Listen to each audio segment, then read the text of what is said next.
Hi guys, today we're going to watch a video by the channel hchelaga. He does educational stuff like let me know, CGP Grey or visas. Let's watch the video about past predictions of the future. For a moment, what the world will look like in 10 years' time. Not much different. What about 50 or 100 years from now? In this future world, what will our cities look like? How will you travel to work, school or college? And what kind of new technologies will we have at our disposal? What will the planet look like? And will we be any happier than before? Now this particular question is by no means new. Predictions and prophecies of the future are as old as time itself. But what have been some past predictions of the time we're in right now, the early 21st century? An age filtered through the internet, algorithms and data. Let's see if they were onto something. So, let's start by going back 120 years ago. Whoa. In the 1900s, the invention of the first aeroplane opened massive potential in transportation and sparked the imaginations of the public. In Germany, a chocolate company called Hildebrands made a series of commemorative postcards imagining the life in the year 2000. They speculated that Oh my god. They thought everybody would fly everywhere. the world would go airborne. People will take to the skies in a I like how this guy has a propeller on the feet. very own personal airships and gliders. The same series also speculated that housing blocks will travel via giant steam trains. That's pretty interesting. Oh my god. That entire cities will be encased in glass to protect them from the rain. They even imagined summer vacations spent up at the North Pole. Sadly, maybe that one might come true one day. Take a look at these French prints. They also depict life in the year 2000. Because those wings. It's... My god, what planes. This time were made around 1910. Once again, it was the future for the aviators, who will seemingly replace the motor car by the year 2000. This one pictures a man in a glider, grabbing a glass of wine for the road. Or should I say skies? It's a bit like a modern day drive-through. This man is getting a haircut from his mechanical barber. Now I would use the term robot, but it won't be coined until 1920, 10 years from now. In a classroom, this contraption is fed books, whose words are there. This looks like teaching right now.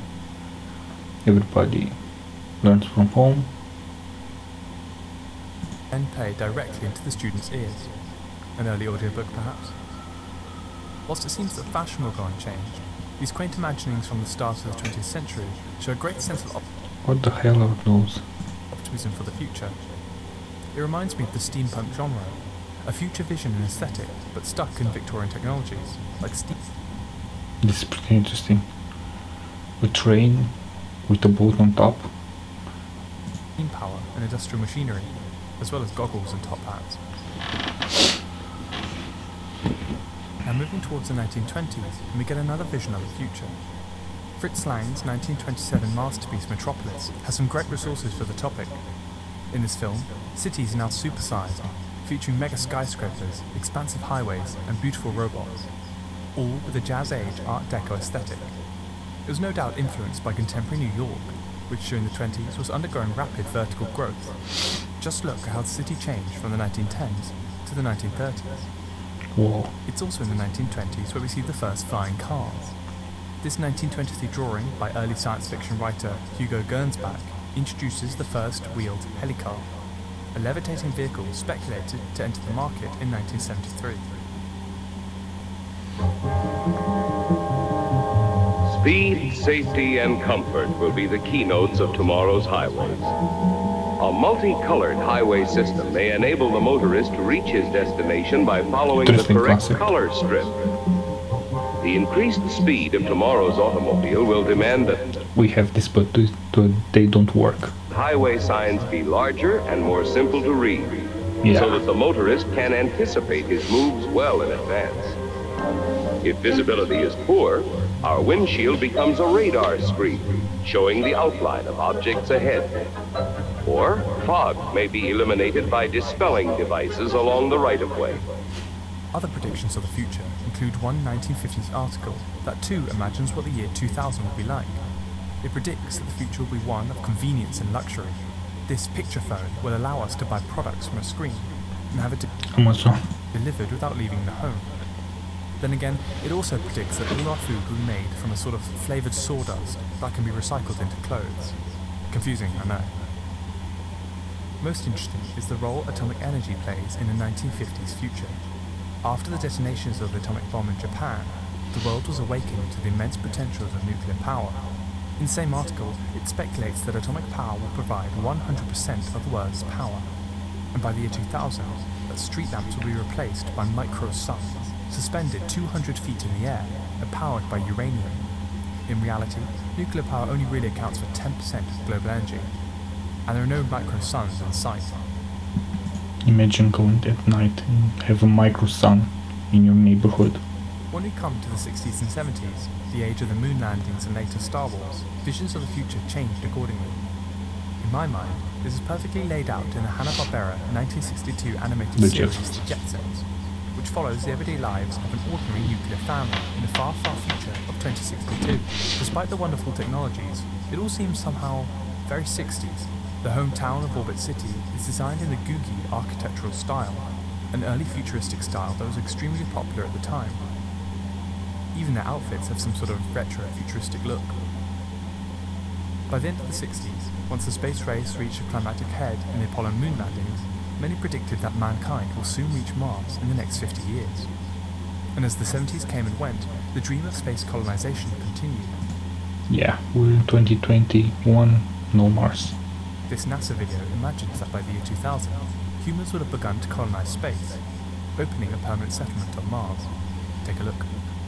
This is Taurus, the concept that has evolved from the work of these teams of scientists and engineers.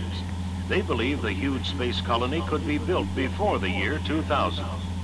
From dairy farms to manufacturing, the concept of living and working in space is a possibility with existing technology. That new space home, located 250,000 miles from Earth, would even have a far-out address. In the 80s and 90s, as personal computing and home technology were just getting underway, our imaginations for the future changed once again. In Back to the Future 2, the 1989 movie about time travel, Doc and Marty visit Earth in 2015. In it were featured hoverboards, thumb payment systems, and an automatic dog walker. Yet a bleaker imagining comes from 1984's The Terminator, predicts a future in which rogue technological giant Skynet predicts a future in Look, we got only 8 years. which rogue technological giant Skynet takes over the world. It's just one of a slew of predictions about the dangers of oncoming technology. And finally, as the 1990s came along, video games offered more digital immersion than ever realized. And the advent of the World Wide Web and its growing popularity offered the possibility of living inside a virtual reality, and hence the rapid growth of VR headsets in its time, including the ill-fated Virtual Boy from Nintendo. Only now, with the Oculus Rift and PlayStation VR headsets, are we going to finally live up to those 1990s dreams.